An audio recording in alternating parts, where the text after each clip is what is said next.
Welcome to our final round of the week of August 3rd to the 7th. This is our Debate 301 Championship debate. On the pro is Yakira, and on the con is Lavanya. And so our debate resolution for today is going to be government regulations on social media companies does more good than harm. And so we're going to begin. First two speeches are going to be what we call the opening speeches.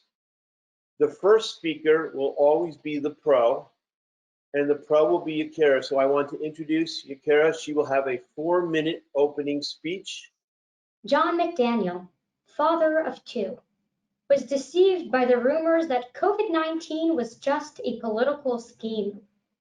He struggled through his last breaths on a cold, hard hospital bed. 14-year-old Brad Bednard, exploited by an online predator, later raped, photographed, and murdered. Hello, my name is Yakira, and I strongly agree with the resolution which states that government regulation of social media companies does more good than harm. In my time, I will discuss the following. First, regulation which mitigates dangerous misinformation. And second, regulation which protects our vulnerable children. To clarify, when referring to the government, we'd like to focus on specifically the United States. And when mentioning social media, we encompass Facebook, Instagram, Twitter, and platforms of that sort. Which brings us to my first contention, dangerous misinformation. Throughout this COVID-19 pandemic, we see the consequences of misinformation. A recent study by Pew Research noted that those who get their news from social media, which happens to be the majority of our population, were less capable of accurately reciting information related to the virus and more likely to believe myths surrounding it. Moreover, an analysis by the University of Chicago published this year found that those who were introduced to misinformation regarding the virus were less likely to adhere to social distancing rules and had higher local rates of infection and death. Understand that this poses a significant threat to our safety. Thousands of people with family, with friends, with entire lives of their own have died because of the recklessness and ignorance spread from misinformation.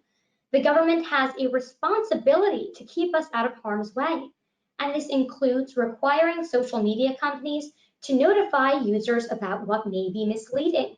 This would consist of specifically what is not in line with the scientific findings reported by the World Health Organization. In doing so, we can help mitigate the spread of dangerous and fatal misinformation.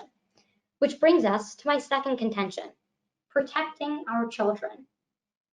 The American Psychological Association notes how dangerous the internet can be for vulnerable children, specifically in the context of social media chat rooms, where 89% of all sexual advances towards our children take place. FBI statistics demonstrate that the majority of victims are as young as 12 to 15 years old. What's worse is that many children don't tell. The world only finds out when it's already too late. Take the example of 13-year-old Alicia Kazakowicz, who after chatting with an online predator, was kidnapped from her home, held captive in a basement, and subjected to unthinkable abuse. On behalf of the children, we must require that social media platforms ban chat rooms for those under the age of 18, which must come hand in hand with functional age verification to enforce the age limit. The new verification process would be modeled after the system used to prevent online sales of vape products to minors, which references a government database of information that's already been gathered in order to confirm the age. This must be done, as currently there is no reliable age verification in place. Social media companies merely rely on a child's word to confirm their age. Judge, the government has a duty of protecting the most vulnerable. We see this with child pornography laws, with our age of consent, with the fact that predators are illegal. We must ask, where is the government when it comes time to protect Alicia, to protect Breck, to protect the millions of others at risk of a similar fate? The case is clear, Judge. I urge a pro ballot. Thank you. We will now begin a 2-minute cross-examination when the con has the opportunity to cross-examine the pro. You may begin right now. My first question is, how do you know that the government and the will follow WHO recommendations, considering that during this pandemic they have historically disagreed? Well, there's two reasons. The first being is that from both sides of the political spectrum, there's a strong incentive to mitigate the spread of coronavirus. The Democrats being that, logically speaking, they don't want people to die. The Republicans being that even if they agree with what Trump is saying, they still want Trump to be reelected. And as it's currently being, the public response to Trump's reaction to coronavirus is extremely low. And at this rate, he will not be reelected unless he shows he can take action, which brings us to... Well, that finishes our 2-minute cross-examination of the pro by the con. Now we have the next opening, which will be presented by the con, and that's Lavanya. Social media and its skyrocketing popularity in modern culture has revolutionized the world as we know it, granting us freedoms that could not be even dreamed of a mere 2 decades ago. Its advent has allowed us many things, from the ability to share stories with those around the world to the ability to express dissent with the government and share it with like-minded individuals. It also gives us the opportunity to discuss and debate important and current events that are occurring. And it should stay this way, a platform of the people. That is why I strongly oppose governmental regulation of social media companies for 2 main reasons. My first contention is that this regulation would give the government far too much power to regulate what information the public gets, and in addition, even be able to influence elections. My second contention is that we must respect the First Amendment when it comes to free speech. Free speech is free speech, no matter who is saying it, and we don't get to decide who is fit or deserves to have free speech. Let's start with my first contention, which is that governmental regulation of social media will give them far too much power. It is too easy when the government can even set guidelines for what can and cannot be said for the government to allow to regulate information. For example, when we talk about misinformation, it's important to consider that the government itself has propagated misinformation. For example, President Trump has had posts taken down because they violated the policy of misinformation about COVID-19. Furthermore, when something like this occurred on Twitter, where his post was flagged as misinformation, he got upset and threatened Twitter because of it, which just goes to show that the government is just as prone to misinformation as the general public, which is why we should not trust it to be an ultimate arbiter of truth. The second part of this argument is the fact that it would be easier for this control to influence elections. Caleb Litaru from Forbes says, politicians the world over are acutely aware that it would just take a mouse click by a Facebook engineer to hand the next election to their competitor, which means targeted advertising and the like can occur on social media platforms if action is taken against these platforms. Therefore, this action is not likely to be significant from elected officials, as they will be risking their positions in doing so. Furthermore, if officials are able to regulate what information comes out and what is deemed misinformation, they could hide information about what their own government is doing, and thus influencing democracy in a terrible, terrible way. Moving on to my second contention, which is that free speech is a right for everyone. The First Amendment tells us that Congress cannot abridge the freedom of speech and expression. On these platforms, that's the entire point. When these platforms restrict people, they can move to other platforms that won't restrict them. This is, however, not true for governmental regulation. If users don't agree with platform policies about regulation of misinformation, they can always move to a different platform, which would lose that platform money. But the government has no right to tell people what they can and cannot say. That is up to the courts, and the courts have already outlined specific exceptions to the First Amendment, which already have legal consequences. What were soon to become the American people fought and died for the right of people to have a government in which they can express themselves without having to fight a war. And we should uphold those values in order to protect the ideals of America. And that is why I urge a con ballot on this resolution. I'm now open for cross-examination. That finishes the 4-minute con speech. At this point of the debate, the pro now has 2 minutes to cross-examine the con. Yakira, you may proceed. Okay, time starts now. So in your first point, you talk about how government officials might be scared to regulate because they know that social media companies could just turn on them. Is that right? Yes. Okay, now do you think that it profits social media companies to be a place which breeds child predators? It profits social media companies to have as many users as possible. Mm-hmm. Okay, thank you. Now, when you talk about your second contention, free speech, you mentioned that if it were to be an exception, it doesn't fall under that argument, right? Yes. All right, is predatory behavior legal in the United States? No. Okay, is speech which incites imminent harm legal in the United States? It depends what you talk about when you mean speech that incites imminent harm. Because if you just mean misinformation that could hurt someone, that is still protected. Misinformation is not unprotected by the First Amendment. But imminent speech that would lead to imminent harm on an individual, is that protected? I think I understand what you're meaning. If I understand correctly, then no, it doesn't. It isn't. Okay. Now, when you talk about, now, can we agree that Trump would like to be reelected? Would you say that he's interested in being reelected? Yes.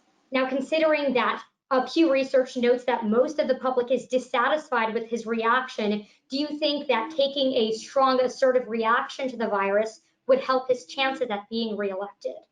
No, I think at this point in the crisis, it's too little, too late. The people who are still with him are going to stick with him throughout.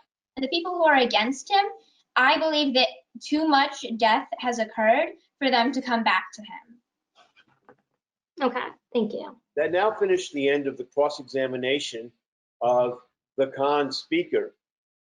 Now we enter into what we call the second phase of the debate. And in the second phase of the debate, we call refutation. In the refutation part of the debate, each speaker now has 3 minutes to be able to address each of the points that the other team raised. One of the qualities of a good refutation speech, as you watch it, is that the speaker will address each of their opponent's arguments and also be extending their own. So with that, we now go back to the pro for a 3-minute speech, and I present to you Yakira. Okay, time starts now. So Judge, the way that I'm going to attack is that I'm going to boil it down to 3 main clashes because our contentions happen to line up. So in her first contention, she talks about how this would lead to too much power by the government. And I want you to pair this against my first contention where we talk about misinformation. So we say that the government should go in and follow the standard of the World Health Organization and flag down whatever does not align with that factual evidence. And she says that Trump spreads information and thus he cannot be trusted. Into this, we attack this on 2 grounds. First, we point out that Congress can be the one to pass the law and they can override whatever president's veto there is. And there's a strong incentive in Congress to pass this law. 1, obviously, because they want to mitigate the death rate. And 2, because if Trump's response to coronavirus does not improve, then it's unlikely that he will get reelected. And which brings us to the second attack. She says that it doesn't matter if, according to Pew Research, that the response right now, the approval rate for Trump is really low because who's ever with him at this point is going to stick with him. And we say that proves our point. most of our country is not going to stick with him, and thus he would not get reelected. And in a matter of months, we could have a new president who would be passing this law without that bias. And now she also talks about here how this could pitfall into hiding what the government does. But again, that's very unlikely in our system with checks and balances. So just drop that argument. So clearly that clash has been won. And in her second contention, she talks about free speech and how there are exceptions, but we don't want the government getting in there and violating our speech. So I'd like to point out that my second argument perfectly clashes with that, where we talked about protecting kids. We know that predatory behavior is not protected speech whatsoever, which means that by her standards, she would be agreeing, and she agreed in cross-examination, that as long as it didn't violate free speech, it would be an okay law to pass. And so she might come up here and say that, oh, you know, it might lead to privacy concerns and things of that sort. But I want to point out the government would not be reading individuals' text. They'd just be mandating this age verification system, which has been proven to work with vaping and other products which require you to be of age. And they would just be banning chat rooms altogether so children don't even encounter those predators. And the third clash really comes down to an incentive. Do these social media companies have an incentive to post? Because she said these government officials are unlikely to regulate. They don't want to get on their bad side. But we point out that the way that they make money is by user engagement. And if they get bad public backlash, for example, because they're responsible for the deaths of thousands, or because they allow children to be sexually exploited, then they'll lose their engagement and thus their profit. So once again, we win on these grounds. And Judge, throughout this round, I want you to think of Alicia, of Breck, the children who have been sexually exploited. And I want you to weigh this against her claim that we need to protect our freedom over these children's safety. Thank you. Thank you. That now concluded the Yakira, who is on the pro, her refutation. Now, Lavanya, on the con, will have 3 minutes to respond to the opening speech of the pro. So this will be her 3-minute refutation. My opponent has several main contentions. Her first main contention is that the misinformation rampant on social media platforms is dangerous. However, it is important to consider several factors. First of all, social media companies are not news companies.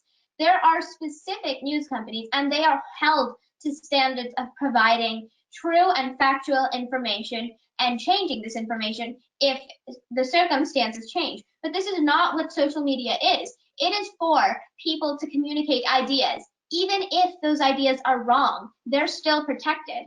Secondly, my opponent wishes to protect children and says that regulating things that would prevent predatory behavior is not protected by the First Amendment. That is true. However, even children have the right to speak freely with those who agree with them, or even those who disagree with them. By banning chat rooms altogether for people under 18, this doesn't help the children, because they will simply move to different platforms where they can share these ideas, where exploiters of these children are quick to follow, which means that this will only hurt children.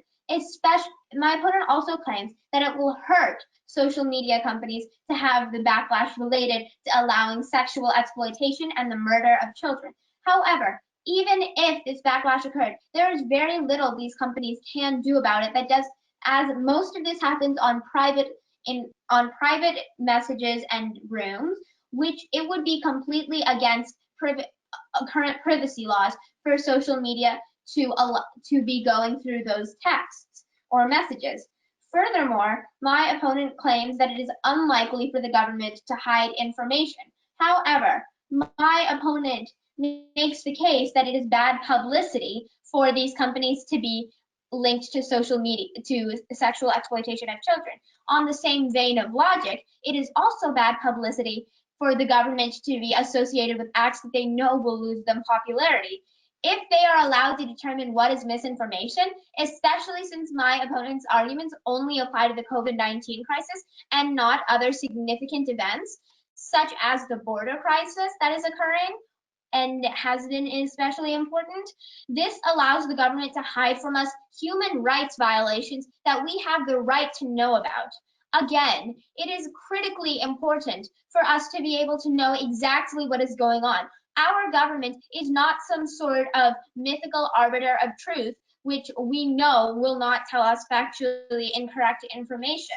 And it is important to preserve the sanctity of a platform that is intended to share information in a way never seen before without censorship. And that is why I urge a con ballot for this resolution. Thank you. So that completes the refutation period of the debate. And now we're going to move on to the closing arguments. Each speaker, starting with the pro, has 2 minutes to make their closing arguments.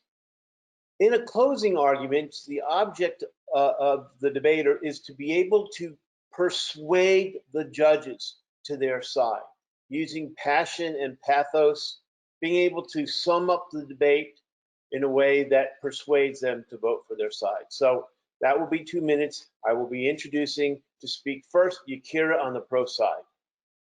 Time starts now. So, Judge, what this debate really comes down to is it worth it giving up a little bit of freedom in order for that increased security? And we're winning on the grounds of her second contention. This proves exactly that it absolutely is worth it. And we talk about how kids are sexually exploited in these online chat rooms, to which she says that the government shouldn't get involved because they would invade our privacy by looking at our texts. Judge, once again, they'd just be banning the chat rooms, not looking at the text. And on top of that, you need to weigh what's more important, children's privacy and their freedom of speech, as she argues, or preventing them from being sexually exploited, from being raped and subject to abuse like Alicia was. That's what you need to weigh, Judge. And on top of that, she says that child predators can move to other platforms. And to this, I point out that at least it would make it harder. At least we're doing something. Whereas in her world, we're doing nothing, because we know that 89% of sexual advances are in social media chat rooms. And so now, Judge, I present to you two worlds. First is the con world, a world in which, because we're afraid of government corruption, we don't step in when children are being sexually exploited. That because we're afraid that we'll violate children's freedom of speech, we allow them to talk to predators. That's the con world, or the pro world, a world in where we recognize that we entered a social contract with the government, that in exchange for safety, we need to give up some of our freedoms. And when kids are being sexually exploited, raped, photographed, even murdered, what matters most is protecting them. What matters most is going in and making sure that they don't have access to talk to those dangerous predators who constantly escape the law. So, Judge, at the end of the day, if you recognize this balance, then I urge you to vote pro. A vote pro is a vote to protect the millions of children at risk of a similar fate. Thank you. Well, that finishes the pros 2-minute closing. Now, the last speech of the debate will be the con. She will have 2 minutes to persuade the judge to vote for the con side. I introduce to you Lavanya. In 1781, a war ended which had caused the loss of thousands of lives, but also birthed a new nation built on the concepts of democracy and freedom of speech. Nearly 2.5 centuries later, we are the same nation, but with many different problems. We have undergone, in just a couple short years, a border crisis and a pandemic, along with many other issues. These things are exactly why the founding fathers put in the rules they did to allow freedom of speech, so that we can know what is happening in these crises and allow us to choose to learn what we think is the truth. We don't need the government to tell us what is the truth, because we can find it by ourselves. And without this sort of freedom, there's a good chance there would still be people on the southern border in cages dying from the horrifying conditions, because no one knew about what was going on and no one had the power to cause backlash that would affect these changes. My opponent thinks I wish to do nothing about sexual exploitation of children, and that is not true. But government regulation is simply not the right way to do this, because this stuff is already illegal, which is the height of regulation, and clearly it's not working because children are still being raped and killed. This is something that tells us that we need to look at the culture causing this. We need to make sure that it is taught to children that there is no shame in seeking help, and that there will always be someone without judging them that will help them. But government regulation is not the answer to this. Think about the ideals that our founding fathers and thousands of other people fought and died for when I urge you to cast a con ballot against this resolution. Thank you. I'd like to congratulate both debaters. And that concludes our final round. Congratulations to both of you.